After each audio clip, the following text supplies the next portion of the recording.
Bismillahirrahmanirrahim. Assalamualaikum warahmatullahi wabarakatuh.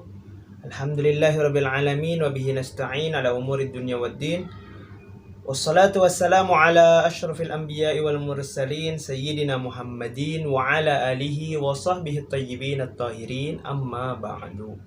Allahumma rzuqna al-ikhlas fi niyyati wal qawli wal amal. Amma ba'du.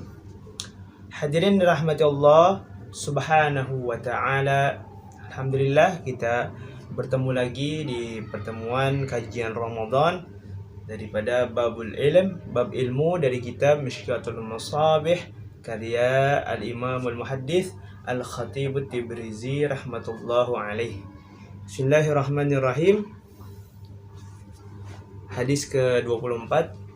Allahumma salli ala sayyidina Muhammadin wa ala alihi wa sahbihi wa barik wa sallim.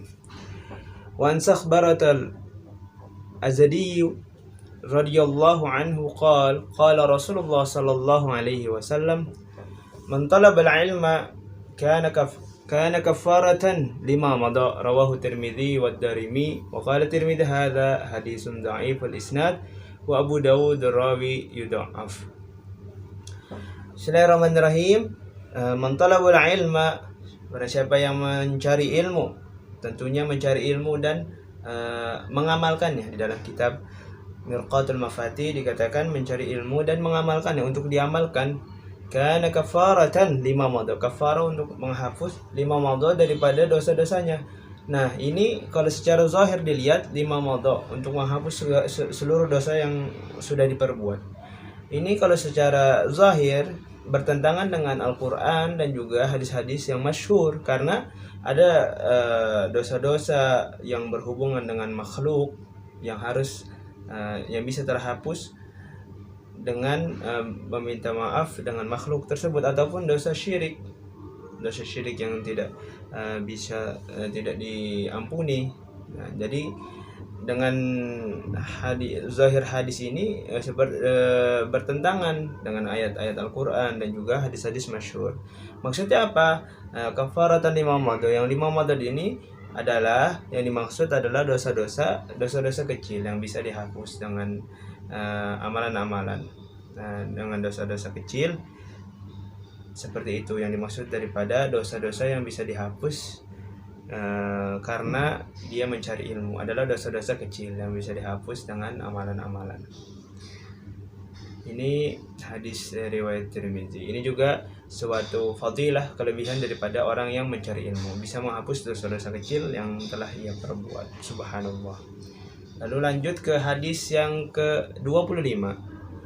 Wa an Abi Sa'id Al-Khudri radhiyallahu anhu qala Rasulullah sallallahu alaihi wasallam la yashba'al mu'minu min khairin yasma'uhu hatta yakuna muntahahul jannatu, rawahu Tirmidzi. Hadis riwayat Al-Imam Tirmidzi.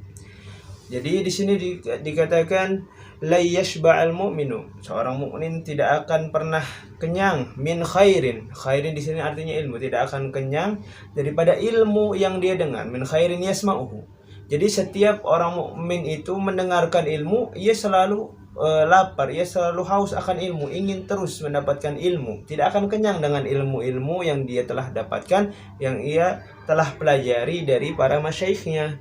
Itu adalah seorang mukmin. Hatta yakuna muntahahul jannah, sampai ujungnya itu jannah, artinya sampai ia meninggal dan masuk ke dalam surganya Allah Subhanahu wa ta'ala. Dia terus menuntut ilmu, dia terus mencari ilmu yang benar, ilmu yang diridhoi oleh Allah Subhanahu wa ta'ala. Seorang mukmin tidak akan pernah kenyang daripada ilmu yang ia dengarkan. Ia akan selalu merasa lapar, ia akan selalu merasa haus akan ilmu. Dia udah mendapatkan ilmu dari derajat ini, dia selalu haus, dia selalu lapar, ingin mendapatkan ilmu yang lebih banyak lagi, sampai ia meninggal dan dimasukkan ke dalam surganya Allah Subhanahu wa ta'ala. Ini adalah mafhum daripada hadis yang ke-25.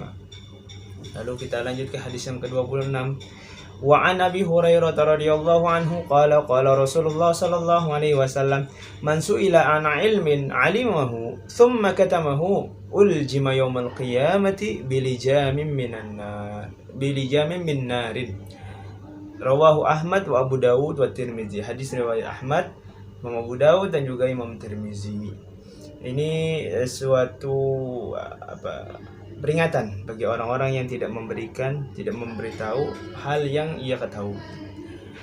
Man su'ila an ilmin, barang siapa yang ditanya atas ilmu, atas pengetahuan, summa an ilmin alimahu, pengetahuan yang telah ia ketahui.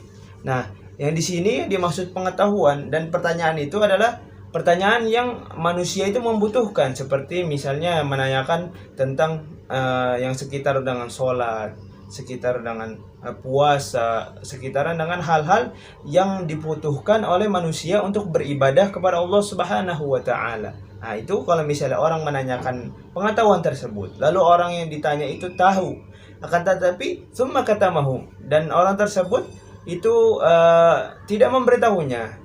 Orang tersebut tidak memberitahu orang yang menanyakan. Maka apa hukumannya? Uljima yaumal qiyamah bilijami minna. Lijam adalah tali yang ditaruh di mulut kuda, misalnya di mulut hewan. Nah, itu nanti di hari kiamat ditaruhnya di mulutnya tersebut lijam dari api neraka, dari neraka. Itu sebuah peringatan bagi orang-orang yang tidak mau memberitahu pengetahuan yang ia telah ketahui. Tentunya pengetahuan yang dibutuhkan oleh orang dalam urusan beribadah kepada Allah Subhanahu wa taala. Tapi kalau misalnya dia menanyakan hal-hal yang tidak dibutuhkan, misalnya nanya kambing yang disembelih Nabi Ibrahim, siapa yang makan dagingnya? Nah, itu kalau kita nggak menjawab pun tidak jadi masalah. Kita tidak termasuk kepada orang yang menyembunyikan pengetahuan yang dapat peringatan di dalam hadis ini gitu. Jadi ini yang bertanya tentang pengetahuan yang orang-orang itu membutuhkannya untuk beribadah kepada Allah Subhanahu wa taala. Orang itu sangat membutuhkan, misalnya seperti sekitar sholat, sekitar zakat, sekitar puasa, sekitar ibadah-ibadah yang dibutuhkannya untuk beribadah kepada Allah Subhanahu wa taala. Ini sebuah peringatan bagi orang-orang yang faham akan tetapi tidak mau memberitahu orang lain. Na'udzubillah, summa na'udzubillah. Hadis ke-28 itu juga hadis yang sama, hanya beda rawinya saja, rawahu Ibnu Majah an Anas. Jadi Imam Ibnu Majah meriwayatkan hadis ini dari Anas, bukan dari Abi Hurairah. Jadi hanya beda jalur saja. Ini kalau Imam Ahmad, Imam Abu Dawud dan Imam Tirmizi itu meriwayatkannya dari Abu Hurairah, akan tetapi Imam Ibnu Majah meriwayatkannya dari sahabat Anas radhiyallahu anhu. Baik, alhamdulillah sudah 3 hadis kita baca di pertemuan kali ini. Semoga bermanfaat, bisa menjadikan introspeksi untuk diri Al-Fakir khususnya dan juga untuk para pemirsa yang dirahmati Allah pada umumnya. Cukup sekian, syukran lakum ala ihtimamikum, barakallahu fiikum. Assalamualaikum warahmatullahi wabarakatuh.